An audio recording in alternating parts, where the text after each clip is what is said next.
Hello दोस्तों, good morning. आज का हमारा टॉपिक है वैदिक सभ्यता। वैदिक सभ्यता में ऋग्वैदिक काल में देवता।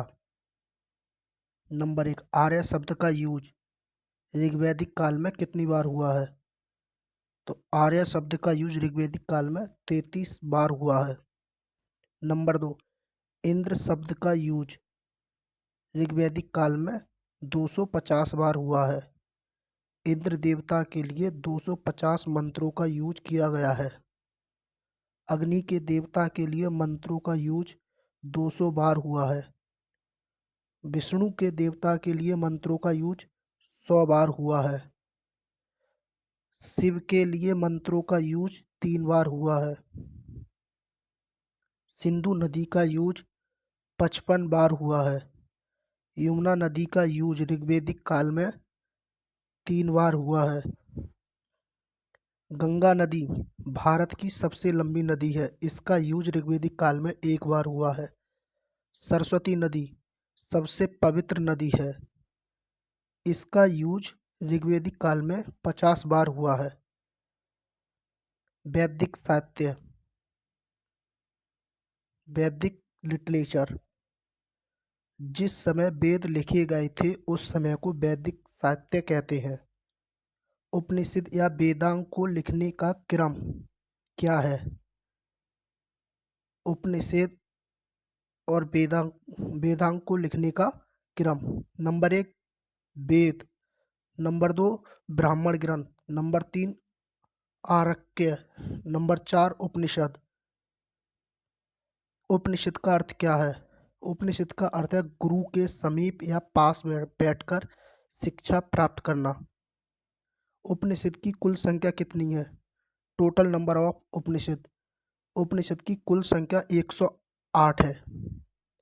108 उपनिषद में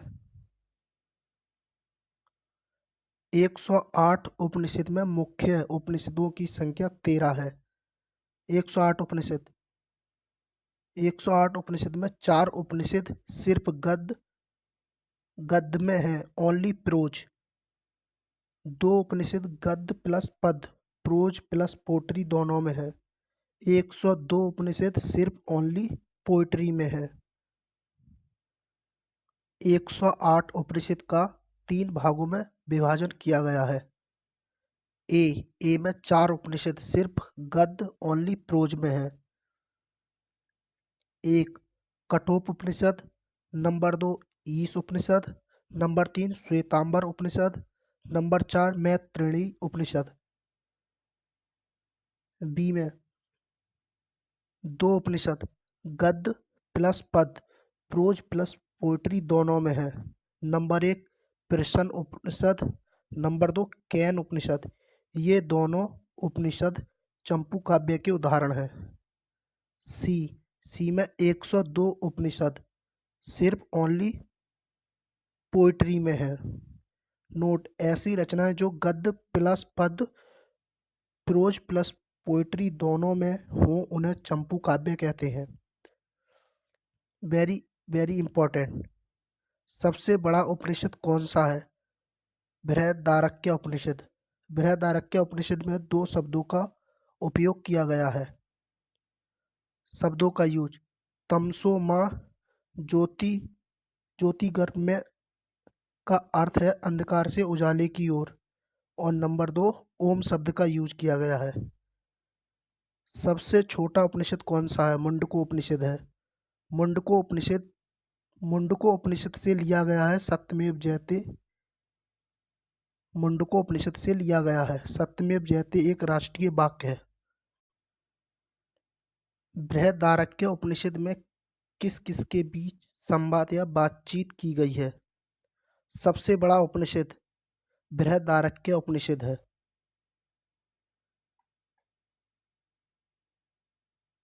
याज्ञवल्क्य एक ज्ञानी ऋषि थे। गार्गी विदुषी महिला, बुद्धिमान महिला थी। याज्ञवल्क्य प्लस गार्गी के बीच संवाद या बातचीत। याज्ञवल्क्य मैत्रेयी कात्यायनी के बीच संवाद। याज्ञवल्क्य मैत्रेयी कात्यायनी ये याज्ञवल्क्य की दोनों पत्नियां हैं। तमसो माह ज्योति घर में शब्द का यूज अंधकार से उजाले की ओर। ओम शब्द का यूज बृहदारण्यक उपनिषद में हुआ है। सबसे छोटा उपनिषद मुंडको उपनिषद है। मुंडको उपनिषद से सत्यमेव जयते राष्ट्रीय वाक्य लिया गया है।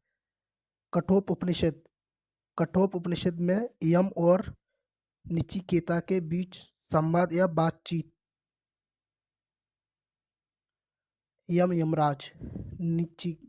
नचिकेता एक राजा का बालक है जिसमें यमराज और नचिकेता के बीच आत्मज्ञान के बारे में पूछता है। नचिकेता यमराज से आत्मज्ञान के बारे में पूछता है। संस्कार की कुल संख्या। संस्कार की कुल संख्या 16 है। गर्भाधान संस्कार। गर्भाधान संस्कार में पति पत्नी के बीच संबंध वंश को बढ़ाने के लिए। पुंसवन संस्कार गर्भ अवस्था में 3 मंथ में उत्तम संतान की प्राप्ति के लिए। सीमंतोन्नयन संस्कार शिशु रक्षा के लिए 6 मंथ से 8 मंथ के बीच माता के खान पान पर ध्यान रखना चाहिए। जात कर्म संस्कार बच्चे को शहद या घी चटाया जाता है स्वाद के लिए। नामकरण संस्कार में बच्चे का नाम रखा जाता है। नंबर 6 निष्क्रमण संस्कार जन्म के 4 मंथ के बाद बच्चे को सूर्य चंद्रमा के दर्शन कराए जाते हैं या बाहरी दुनिया के दर्शन कराए जाते हैं। अन्नप्राशन संस्कार अन्नप्राशन संस्कार दूध के अलावा खाद्य पदार्थ का सेवन, गेहूं का दलिया। चूड़ाक्रम संस्कार जब बच्चे का मुंडन कराया जाता है, बच्चे के जन्म के बाल को उतारा जाता है। विद्या आरंभ संस्कार में बच्चे की प्रारंभिक स्तर की शिक्षा शुरू की जाती है। कर्णभेदन संस्कार इसमें बच्चे के कान छेदे जाते हैं। यज्ञोपवीत संस्कार जनेऊ पहनाया जाता है सफेद धागे का। वेदारंभ संस्कार बच्चे को वेदों का ज्ञान प्राप्त करने के लिए गुरुकुल में भेजा जाता है।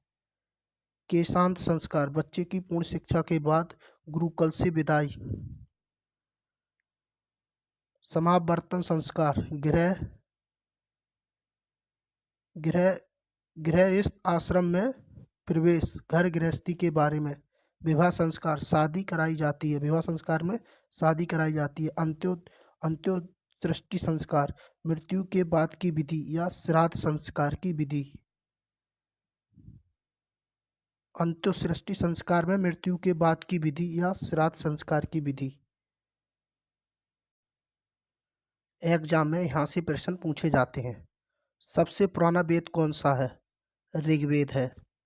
ऋग्वेद के संकलनकर्ता कौन है? कृष्ण द्विपायन या वेद व्यास। ऋग्वेद में शब्दों की संख्या कितनी है? 1.5 लाख के लगभग है। ऋग्वेद में शब्दों की संख्या कितनी है? 1.5 लाख के लगभग है। ऋग्वेद में मंडल कितने हैं? ऋग्वेद में मंडल 10 है। ऋग्वेद में सूक्त कितने हैं? ऋग्वेद में 1028 सूक्त हैं, जिसमें साकल 1017 हैं और बालिख्य 11 हैं। ऋग्वेद में रचनाओं या मंत्रों का संकलन कितनी बार है? 10,532 बार है। ऋग्वेद में अष्टकों की संख्या कितनी है? 8। ऋग्वेद में शाखाओं की संख्या कितनी है? 5। नोट: वैदिक साहित्य में ऋग्वेद के बाद शतपथ ब्राह्मण का स्थान है। ऋग्वेद को पढ़ने वाले व्यक्ति को क्या कहा जाता है? होत्र या होता कहा जाता है। मंडल का अर्थ है किताब। जैसे किताब में चैप्टर होते हैं, मंडल का अर्थ है चैप्टर से, और अष्टक का अर्थ है चैप्टर के अंदर कौन कौन से टॉपिक को पढ़ा जाता है। तीसरे मंडल थर्ड मंडल गायत्री मंत्र है। तीसरे मंडल या थर्ड मंडल में गायत्री मंत्र है। गायत्री मंत्र किस देवता को समर्पित है? सूर्य देवता को समर्पित है। गायत्री मंत्र के रचनाकार कौन है? ऋषि विश्वामित्र हैं। फोर्थ मंडल में कृषि की जानकारी मिलती है। भारत का पहला कृषि इंजीनियर पृथ्वीन पुरुष के बारे में पता चलता है। फोर्थ मंडल में पृथ्वीन पुरुष को भारत का पहला कृषि इंजीनियर के बारे में पता चलता है। भारत का पहला कृषि इंजीनियर के बारे में पता चलता है। सातवें मंडल में 10 राज्य युद्ध का वर्णन। यह युद्ध परुष्णी रावी नदी के किनारे हुआ था। 10 राजाओं का युद्ध वर्सेस राजा सुदास। राजा सुदास आर्यों का राजा था। 10 राजाओं का युद्ध। इन 10 राजाओं को सपोर्ट कर रहे थे ऋषि वशिष्ठ। इनकी पराजय होती है युद्ध में। राजा सुदास आर्यों का राजा जीत जाता है, उसकी विजय होती है। 8वें मंडल में हस्तलिखित, हाथों से लिखित रचनाओं का वर्णन है, जिन्हें खिल कहा जाता है। हस्तलिखित, हाथ से लिखने वाली रचनाओं को हम खिल कहते हैं। हस्तलिखित रचनाओं को खिल कहा गया है। प्रत्येक मंडल का मंत्र अग्नि देवता के नाम से शुरू होता है। 9वें मंडल में सोम देवता के बारे में बताया गया है। 10वें मंडल में जाति व्यवस्था, कास्ट सिस्टम की बात की गई है। जाति व्यवस्था को 4 वर्णों में बांटा गया है। फोर्थ वर्ण या व्यवस्था।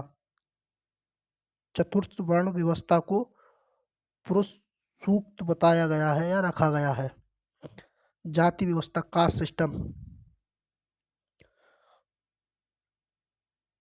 नंबर 1 ब्राह्मण, ब्राह्मण शिक्षा। नंबर 2 क्षत्रिय, क्षत्रिय रक्षा। नंबर 3 वैश्य, वैश्य व्यापार। नंबर 4 शूद्र, शूद्र कारीगर। इन चारों को उनके कर्तव्य धर्म सूत्र में बताए गए हैं। इस जाति व्यवस्था में कोई भी अपने कर्म के आधार पर जाति व्यवस्था में रखा गया है। इस जाति व्यवस्था में कोई भी अपने कर्म के आधार पर जाति व्यवस्था में रखा गया है। नोट: वैदिक सभ्यता में ऋग्वेद में वेदों को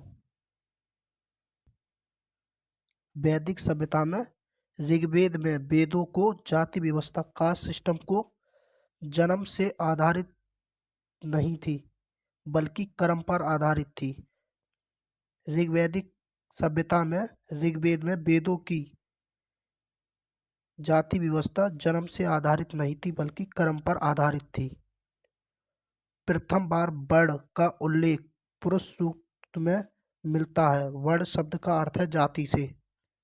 10वें मंडल में पुरुरवा उर्वशी संवाद का वर्णन मिलता है। पुरुरवा एक बलशाली राजा है और उर्वशी स्वर्ग की अप्सरा है। ऋग्वेद का उपवेद आयुर्वेद है। ऋग्वेद का उपवेद आयुर्वेद है। ऋग्वेद का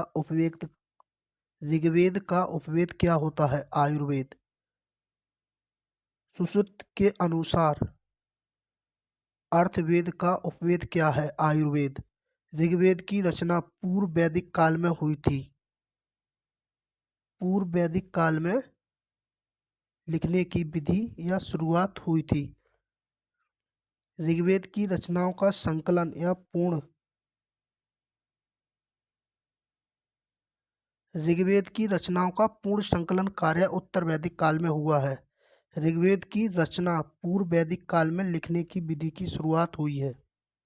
ऋग्वेद की रचनाओं का संपूर्ण संकलन कार्य उत्तर वैदिक काल में हुआ है। पूर्व वैदिक काल या ऋग्वैदिक काल। खोज: लोहा, तमाकू। पूर्व वैदिक काल या उत्तर वैदिक काल में लोहा व तमाकू का पूर्ण ज्ञान नहीं था। ऋग्वेद में पिता शब्द का यूज 335 बार हुआ है।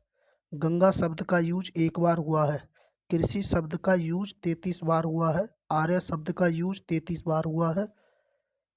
बी तथ विदथ शब्द का यूज 122 बार हुआ है।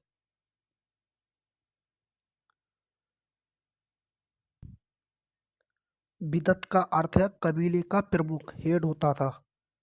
उत्तर वैदिक काल, लेटर वैदिक पीरियड, 1000 ईस्वी पूर्व से 600 ईस्वी पूर्व। उत्तर वैदिक काल में वेद त्रय की रचना की गई है। इतिहास में वेद त्रय को 3 वेदों के नाम से जाना जाता है। वेद त्रय ऋग्वेद, सामवेद, यजुर्वेद। वेद त्रय ऋग्वेद, सामवेद, यजुर्वेद। वेद त्रय को 3 वेदों के नाम से जाना जाता है। नोट: उपवेद का अर्थ होता है जटिल शब्दों को सरल करना। सामवेद सामवेद को संगीत का जनक कहते हैं, फादर ऑफ म्यूजिक। स्वरों का पहला प्रयोग सामवेद में हुआ है, सारे गामा पा। सामवेद को पढ़ने वाले व्यक्ति को क्या कहते हैं? उदात्त या उद्गाता कहते हैं। ऋग्वेद को पढ़ने वाले व्यक्ति को क्या कहते हैं? होत्र या होता कहते हैं। सामवेद का उपवेद है गंधर्व वेद। सामवेद के संकलनकर्ता कौन है? भरत मुनि। ऋग्वेद का उपवेद है आयुर्वेद। ऋग्वेद के संकलनकर्ता कौन है? कृष्ण द्वैपायन या द्वैपायन वेदव्यास। सुश्रुत के अनुसार अर्थवेद का उपवेद है आयुर्वेद। सुश्रुत के अनुसार अर्थवेद का उपवेद है आयुर्वेद। यजुर्वेद यजुर्वेद यज्ञ प्लस कर्मकांड से संबंधित है। यजुर्वेद गद्य प्लस पद दोनों में है, इसे चंपू काव्य कहते हैं। यजुर्वेद को पढ़ने वाले व्यक्ति को क्या कहते हैं? अधर्वयु कहते हैं। यजुर्वेद का उपवेद है धनुर्वेद। यजुर्वेद के संकलनकर्ता कौन है? विश्वामित्र। अर्थवेद व अर्थवेद अथर्ववेद या ब्रह्मवेद इसे वेद त्रय में शामिल नहीं है। अथर्ववेद या ब्रह्मवेद ये वेद त्रय में शामिल नहीं है। सबसे बाद में लिखा गया वेद है, सबसे नया वेद है, सबसे लोकप्रिय वेद है। इस वेद में जादू, टोना, वशीकरण, कृषि को प्रभावित करने वाला कीट, औषधि के बारे में जानकारी मिलती है। अथर्ववेद में कन्या जन्म पर निंदा की गई है। अथर्ववेद को पढ़ने वाले व्यक्ति को क्या कहते हैं? ब्रह्मा कहते हैं। अथर्ववेद का उपवेद है शिल्पवेद। अथर्ववेद का उपवेद है शिल्पवेद। अथर्ववेद के रचनाकार या संकलनकर्ता कौन है? अथर्वा ऋषि। अथर्ववेद का कुछ अंश या भाग अंगिरस या अंगिरा ऋषि द्वारा लिखा गया है। अथर्ववेद में सभा एवं सीमती को प्रजापति की 2 पुत्रियां कहा गया है। अथर्ववेद में सभा एवं सीमती को प्रजापति की 2 पुत्रियां कहा गया है।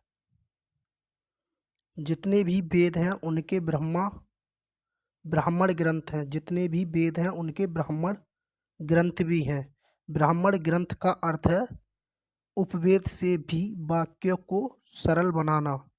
वेदों का सरल भाषा में रूपांतरण ब्राह्मण ग्रंथ है। ब्राह्मण ग्रंथ को वेदों की टीका कहा गया है। टीका का अर्थ है जब किसी पर विस्तार से वर्णन किया जाता है। ऋग्वेद का ब्राह्मण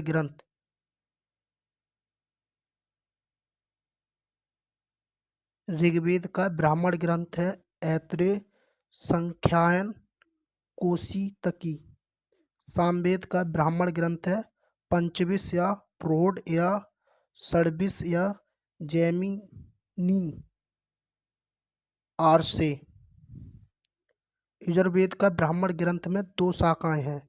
यजुर्वेद में कृष्ण शाखा, ब्राह्मण ग्रंथ तैत्तिरीय।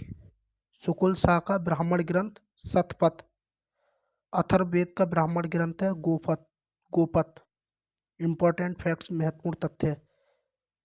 वेदों की संख्या 4 है। उपनिषद की संख्या 108 है। वेदांग की संख्या 6 है। वेदांग शिक्षा, निरुक्त, छंद, ज्योतिष। वेदांग नंबर 1 शिक्षा का यूज उच्चारण बताता है।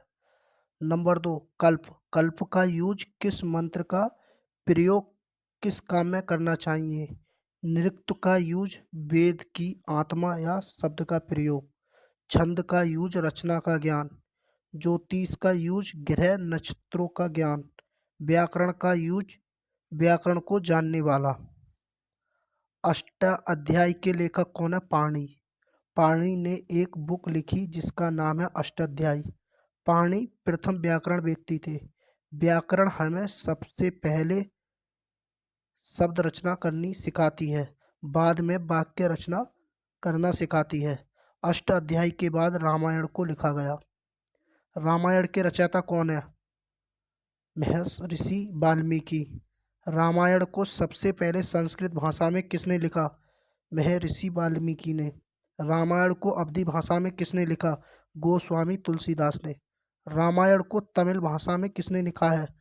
कंबन ने। रामचरितमानस को किसने लिखा है? गोस्वामी तुलसीदास ने। रामचरितमानस को किस भाषा में लिखा गया है? अवधी भाषा में। रामायण को फारसी भाषा में किसने लिखा है? बदायूं ने। बदायूं ने। रामायण को फारसी भाषा में किसने लिखा है? बदायूंनी ने। रामायण को फारसी भाषा में किसने लिखा है? बदायूंनी। अकबर के शासन काल में रामायण का फारसी भाषा में अनुवाद बदायूंनी ने किया था। रामायण का बंगला भाषा में अनुवाद कृतवास ने किया है। रामायण का अंग्रेजी भाषा में अनुवाद R.T.H. गिरिफ्थ ने किया है। बाल रामायण को किसने लिखा है? भभूति ने लिखा है। रामायण को तेलुगु भाषा में किसने लिखा है? भास्कर ने लिखा है। रामायण को कन्नड़ भाषा में किसने लिखा है? मुकुम देनु ने लिखा है। मुकुम देन्दु ने लिखा है। रामायण को मैथिली भाषा में किसने लिखा है? चंदा झा ने लिखा है। श्री रामचरितमानस के लेखक कौन है? गोस्वामी तुलसीदास। श्री रामचरितमानस की भाषा क्या थी? अवधी। श्री रामचरितमानस में 7 कांड हैं। श्री रामचरितमानस 7 कांड। नंबर 1 बालकांड। बालकांड में भगवान राम के बचपन का वर्णन है। अयोध्या कांड में अयोध्या में राज सिंहासन का वर्णन है। आरण्य कांड में 14 वर्ष का वनवास है। किष्किंधा कांड। नंबर 5 सुंदरकांड। नंबर 6 लंका कांड। नंबर 7 उत्तरकांड। जब वो 14 वर्ष का वनवास पूरा करके अयोध्या वापस आए थे। महाभारत के लेखक कौन है? वेद व्यास। महाभारत को अंग्रेजी भाषा में अनुवाद किसने किया है? किसारी मोहन गांगुली ने। महाभारत के अन्य नाम या पुराना नाम जय संहिता था। विश्व का सबसे बड़ा या पुराना महाकाव्य महाभारत है।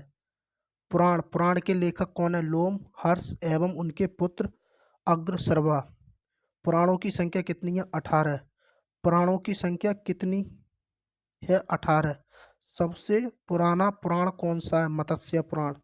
सातवाहन वंश के बारे में कौन सा पुराण बताता है? मत्स्य पुराण। पुराण में भगवान विष्णु के लिए कितने अवतार हैं? 10। पुराण में भगवान विष्णु के कितने अवतार हैं? 10। भगवान विष्णु के 10 अवतार। मत्स्य अवतार में सबसे पहले भगवान विष्णु ने मछली के रूप में जन्म लिया जो केवल जल में रह सकती है। मूर्वा अवतार। कुर्मा अवतार। नंबर 2 कुर्मा अवतार। कुर्मा अवतार में कछुआ के रूप में जन्म लिया है जो जल और थल दोनों पर रह सकता है। वारवा अवतार बानर के रूप में जन्म लिया है। नरसिंह अवतार आधा शेर और आधा मानव के रूप में जन्म लिया है। बामना अवतार छोटे से बालक ब्राह्मण के रूप में जन्म लिया है। परशुराम जो बहुत गुस्से के लिए जाने जाते हैं। नंबर 7 श्री रामचंद्र के रूप में राम का अवतार लिया है। नंबर 8 श्री कृष्ण के अवतार के रूप में जन्म लिया है। नंबर 9 बुद्ध के रूप में। नंबर 10 कल्कि अवतार। विष्णु पुराण। विष्णु पुराण। विष्णु पुराण में किस वंश की जानकारी मिलती है? मौर्य वंश की। वायु पुराण में किस वंश की जानकारी मिलती है? गुप्त वंश की। भागवत पुराण में किसकी भक्ति की जानकारी मिलती है? तो भागवत पुराण में कृष्ण भक्ति की जानकारी मिलती है। ज्वालासो उपनिषद में कितने आश्रम बताए गए हैं? ज्वालासो उपनिषद में 4 आश्रम बताए गए हैं। 4 आश्रम की जानकारी किस उपनिषद में मिलती है? ज्वालो ज्वालोप उपनिषद में मिलती है। मनुष्य से जुड़े हुए आश्रमों की संख्या 4 है। ज्वालोप उपनिषद में कितने आश्रम बताए गए हैं? 4 आश्रम बताए गए हैं। 4 आश्रम कौन कौन से हैं? नंबर 1 ब्रह्मचर्य, नंबर 2 गृहस्थी, नंबर 3 वानप्रस्थ्य, नंबर 4 संन्यास। ब्रह्मचर्य 0 से 25 वर्ष, गृहस्थी में गृहग्रस्त में 25 से 50 वर्ष, वानप्रस्थ में 50 से 70 वर्ष, संन्यास में 75 से 100 वर्ष। पहले जीवन काल के अनुसार नोट पुराणों के रचयिता कौन है? लोमहर्ष एवं उनके पुत्र अग्रसर्वा। नोट पुराणों के रचयिता कौन है? लोमहर्ष एवं उनके पुत्र अग्रसर्वा। वैदिक सभ्यता के महत्वपूर्ण तथ्य। वैदिक सिविलाइजेशन इंपॉर्टेंट फैक्ट। हिंदू धर्म में सोम देवता को पौधों के स्वामी, रोगों के उपचारक और धन के दाता माना जाता है। वैशेषिक हिंदू धर्म की प्रमुख दार्शनिक विचारधारा है। वैदिक ग्रंथों के अनुसार संग्रहित्री का अर्थ है कोषाध्यक्ष खजांची था। पुरुषार्थ की संख्या कितनी है? पुरुषार्थ की संख्या 4 है। नंबर 1 धर्म, नंबर 2 अर्थ, नंबर 3 काम, नंबर 4 मोक्ष। गृहग्रस्त आश्रम से जुड़े होते हैं। हिंदू धर्म में 3 देवता बहुत मुख्य हैं। Number 1 Brahma, number 2 Vishnu, number 3 Shiv. Brahma सर्जन करता है, सृष्टि के जन्मदाता है। विष्णु संचालन करता है। शिव सृष्टि विनाशक है या सृष्टि का अंत करने वाले हैं। मुंडकोपनिषद अथर्ववेद की शौनकीय शाखा है का उपनिषद है। यजुर्वेद में यजुर का अर्थ है बलिदान से। सबसे पुराना उपनिषद कौन सा है? छांदोग्य उपनिषद। उपनिषदों की संख्या कितनी है? 108। वसुदेव कुटुंबकम शब्द का उल्लेख महा उपनिषद में है। प्रत्येक प्रत्येक वस्तु प्रत्येक वस्तु 5 मूल तत्वों से बनी है। नंबर 1 आकाश, नंबर 2 वायु, नंबर 3 अग्नि, नंबर 4 जल, नंबर 5 पृथ्वी। कौशाम्बी नगर में पहली बार पकी ईंटों का प्रयोग किया गया है। उत्तर वैदिक काल में वर्ण या जाति जन्म के आधार पर निर्धारित होने लगी थी। ऋग्वैदिक पूर्व उत्तर वैदिक काल में वर्ण या जाति कर्म पर आधारित थी। उत्तर वैदिक काल में गोत्र नामक संस्था का जन्म हुआ। गोत्र का अर्थ है भाई बहन। समान गोत्र में शादी नहीं कर सकते थे लड़का लड़की की।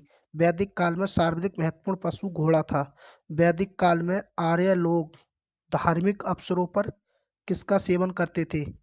सोमरस मदिरा का सेवन करते थे। ऋग्वैदिक काल में ऋण देकर ब्याज से पैसा लेने वाले व्यक्ति को वैकनाट कहते थे। आजीवन अविवाहित रहने वाली महिलाओं को अमाजू कहते थे। सर्वप्रथम आर्य सबसे पहले पंजाब में आकर बसे। आर्यों की भाषा कैसी थी? आर्यों की भाषा संस्कृत थी। ऋग्वेद में आर्यों के 5 कबीले थे। नंबर 1 पुरु, नंबर 2 ध्रुव, नंबर 3 अनु, नंबर 3 यदु, नंबर 5 तुर्बस। आर्यों का मूल निवास स्थान मध्य एशिया। आर्य सबसे पहले सप्त सैंधव प्रदेश में प्रवेश करे। आर्य आर्य और प्रसिद्धि। प्रमुख आर्यों का प्रमुख देवता इंद्र, प्रमुख नदी सिंधु, पवित्र नदी सरस्वती, भाषा संस्कृत, व्यवसाय पशुपालन, पेय पदार्थ सोमरस।